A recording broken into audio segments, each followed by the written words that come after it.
I bet you have had that feeling that you hate your job, that you want to quit it, but you didn't. And you might be wondering, when is the right time to quit a job? In my experience, people have to go through 5 stages to be ready for the job. Which stage are you on? And what does it take to go to the next one? Bear with me.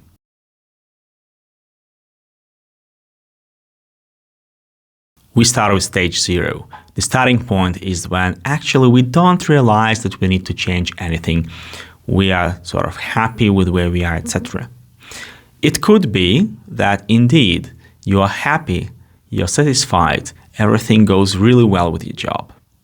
But quite often what really happens is that people just carry on, not fully being aware that they're not happy with where they are. What to do in this case? Well, first of all is raising your awareness. And there's a simple exercise that I suggest to do here. It's a self-diagnostic one. You need to test yourself on 3 levels. On the emotional level, I suggest running a feelings diary for a couple of weeks. What it means, you have to basically take notes of how you're feeling a couple times a day. Just take a break. You can schedule it during the day. Just note down your emotions and feelings. And then have a look at the end of this period. What type of emotions are prevalent? Are they positive? Are they negative? Are they neutral?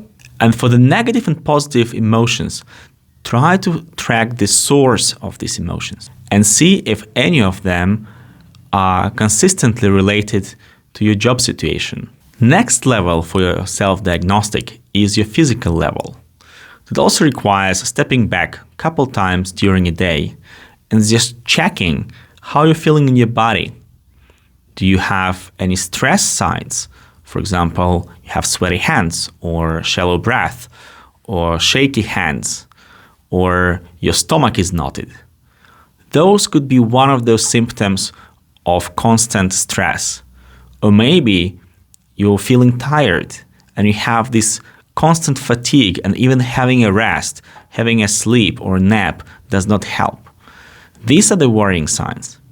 And again, try to figure out what is causing that. List down the symptoms, how often you have them, and figure out if they are related to your work or not. And the third level of the self-diagnostic is intellectual level. Have a look at your thoughts. Do you have a lot of negative thoughts, self-criticism, low self-esteem? If yes, note these things down, exactly how your inner voice in your head is saying them. And then try to trace back, what are they related? What triggers this voice? And check if any of these things are related to work.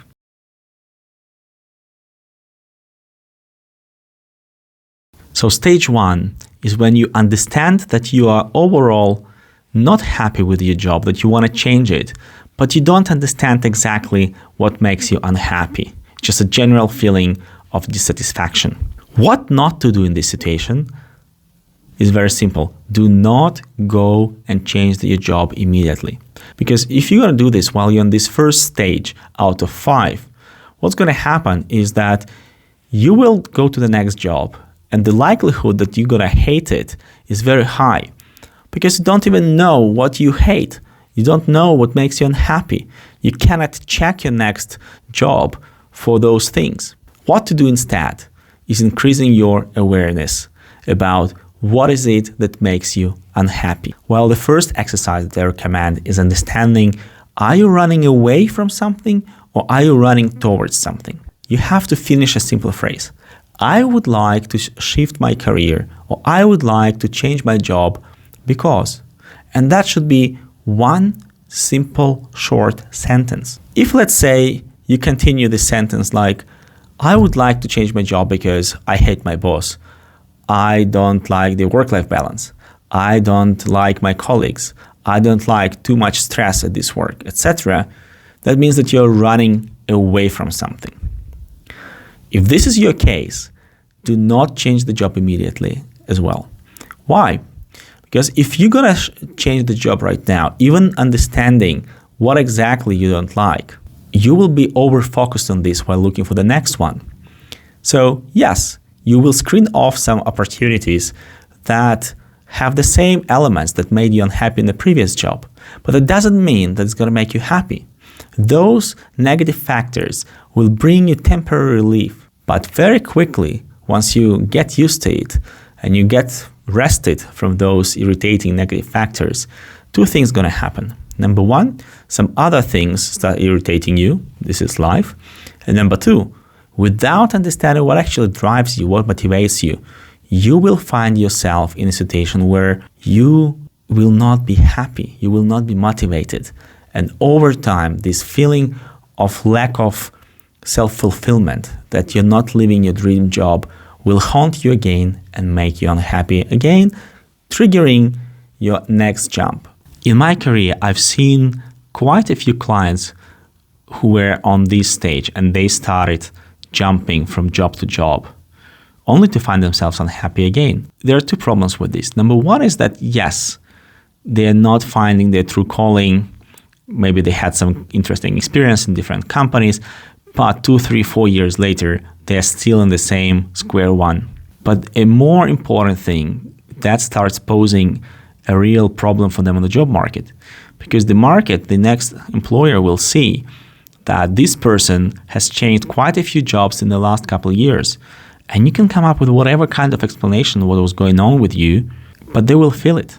They will feel that something is not there. And it's going to be very difficult to convince them that you, despite changing jobs quite frequently, going to be loyal to this company. A bit more complicated exercise that can offer here is to do the audit of your motivation. So if you look at the theory of motivation, the way it works is as follows. We have something which is called antecedent. This is an action or another trigger or an external environment that you perceive, your brain perceives, and then processes through three lenses. Number one is your needs, number two is your cognitions, and number three is your feelings. And as a result of that, there's some behavior, an action or inaction. Let's go a little bit deeper in those three elements of inner motivation. Number one is needs. There are two types of needs. There are physical needs, which is quite obvious, something that you need to eat, you need to have safety, you need to drink, you need to have sex to reproduce, etc. This is basic. But what is more important and quite often misunderstood and neglected is emotional needs. And here I would like you to pay attention to the SCARF model by David Rock. In his studies, David Rock and his team realized that when human beings are faced with threats, like physical threats, like danger, I don't know, a tiger coming from the woods or like a pistol at your head or whatever, some parts of the brain are ignited.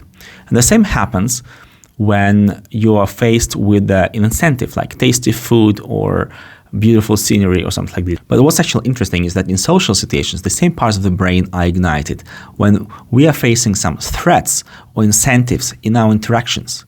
And those incentives or threats typically lie in one of the 5 dimensions. Number 1 is status. Number 2 is certainty. Number 3 is autonomy. Number 4 is relatedness. And number 5 is fairness. So for example, if for you autonomy is an important dimension, if in your job you have a micromanager boss who tells you what to do and checks you every 5 minutes what are you doing and whether the result's been done or not, that's a threat to you and you would like to avoid that. Even if you don't realize that on some conscious level, your brain will try to save you from that situation and at least make you unhappy. The other way around, for example, if status is an important dimension for you and there is a job out there that has a cool title, even for the same type of work that you're doing, but instead of being called a manager, you're called a director, that's going to attract you and you would like probably to have that title. So it can be sometimes enough to trigger your desire to switch jobs. Next block here is your cognitions. Your cognitions are your beliefs, your expectations, your goals, your plans, your mindset, your values, your judgments, like you see here in this table. So what I invite you to do is like try to fill in just a couple of lines for each of these blocks, like for example, 2-3 beliefs, 2-3 expectations from your work, and try to understand where this is coming from. Are these your beliefs and expectations, or are they imposed by somebody else? Are these expectations of your parents, of your peers, of school, of society in general? So you need to clean it up and leave only those cognitions that are truly yours. And then try to link those things to your work. Do you have these things in your work right now or not? How important are they to you? You can prioritize them. And that's going to give you an answer why you don't like something and what are you going to be looking for.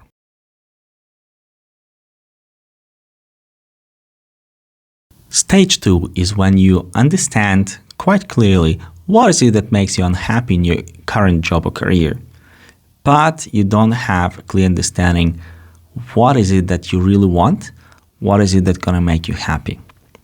Again, I do not recommend changing the job if you're on this stage, because even if while looking for a next job, you will be able to screen away those opportunities that have those characteristics, those parameters of your past job that were making you unhappy, what you're going to have is probably a job where you don't have those negative things. You will have a feeling of relief in the first couple probably weeks or months, etc.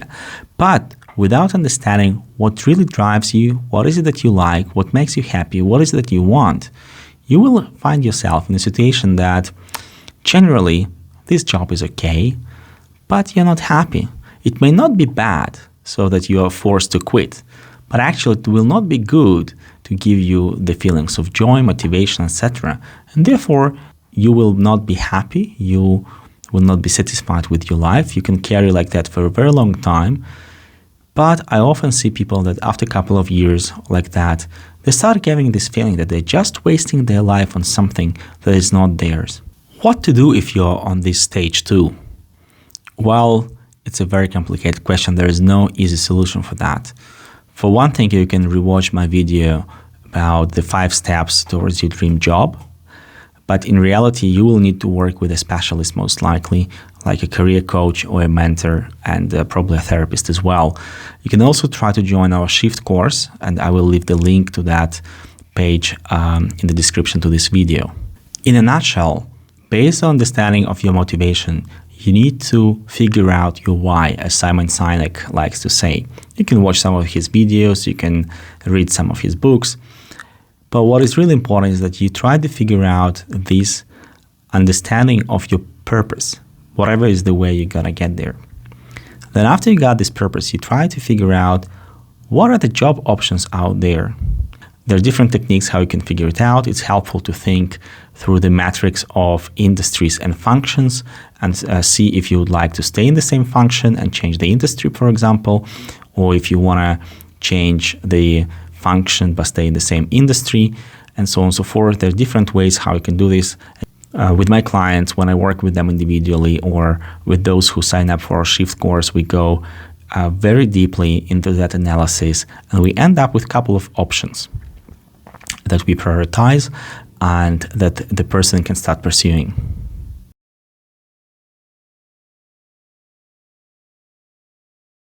You are on stage 3 if you understand what you want, but don't have yet clear idea how to get there.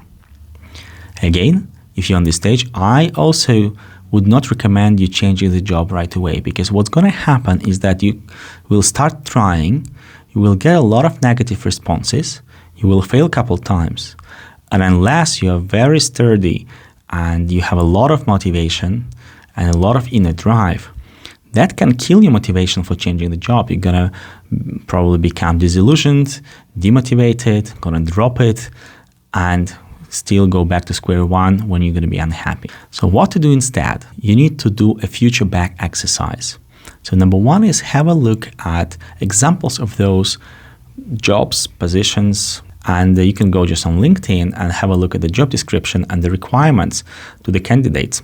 Once you have the list of those requirements to skills, experience, education, and so on and so forth, you can have a look at what you've got today and then assess how big is the gap. Focus on the biggest gaps and figure out how you can close them. For example, you could probably take some temporary projects, or you can, for example, go and get some education or extra courses. In any case, you're going to have some clarity what is needed to get you where you want to be, and then that will drive your action plan, how you can close these gaps.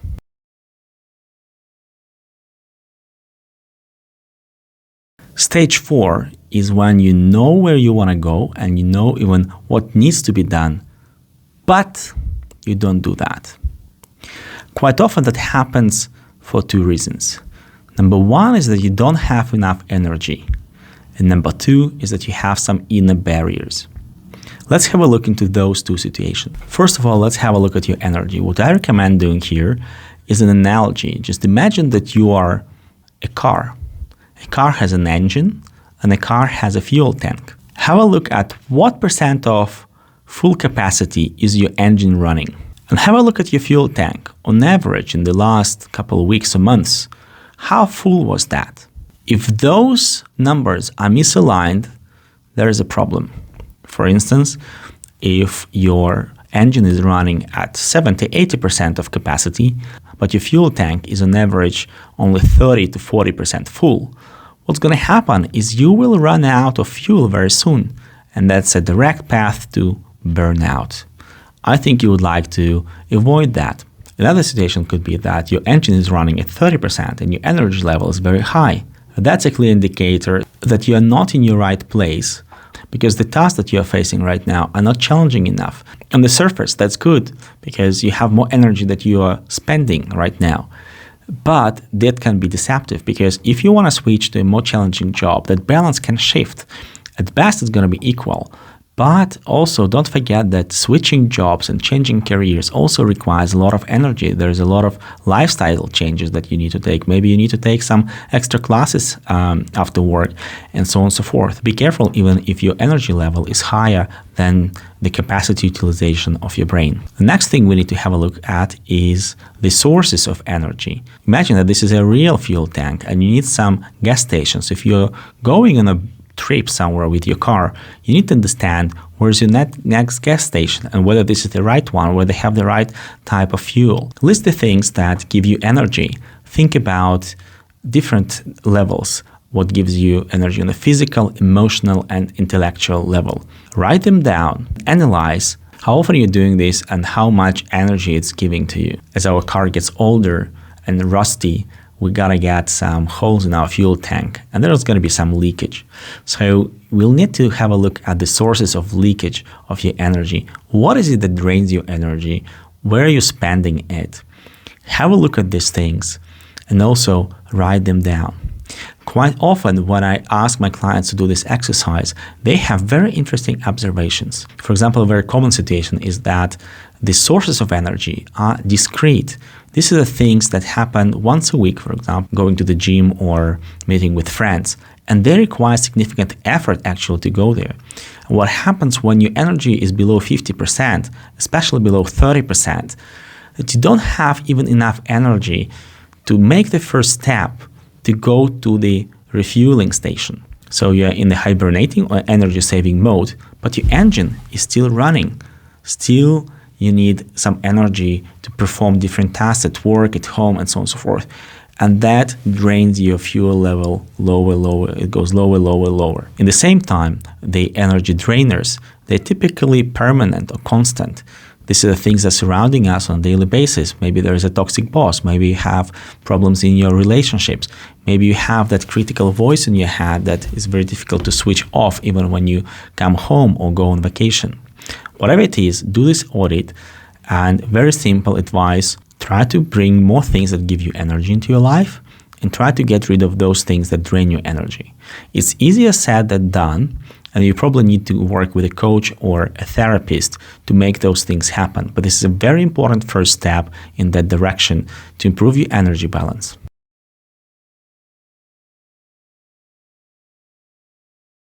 Stage 5 is when you know where you want to go, know how to get there, and got some energy even to do this. You start doing, but you drop things along the way. Why is it happening? Typically, it is because you don't have the support system, because this is not a sprint, it's a marathon.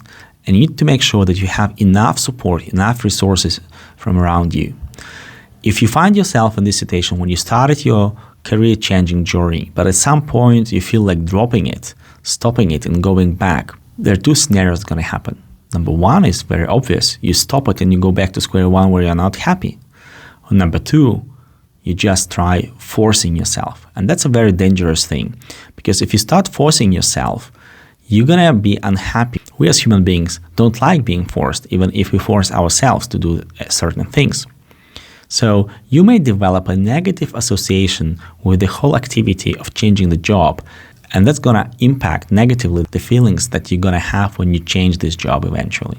What to do instead? Think about what can go wrong. You know yourself pretty well. Have a look at your past experiences when you were doing something significant in your life, and think about what went wrong or what could go wrong. And think about the actions that you will need to counteract that. But it is also helpful to think about the support system, meaning what kind of resources, it could be money, time, connections, what kind of instruments you will need, and what kind of support you will need. Do you need a mentor? Do you need a coach? Do you need a therapist? Do you need a friend who's going to be supporting you along the way? Whatever it is, note it down and make sure that you have equipped yourself with everything you need for that marathon. So if you're thinking about changing a career, try to figure out which of these 5 stages are you on currently and take the steps to take to the next stage so that you're fully prepared for the career-changing journey. If you need help, don't hesitate to contact me or visit our Career Shift website where you can get some helpful resources on how to deal with this situation. If you like this video, please don't forget to subscribe and like it. See you in the next one.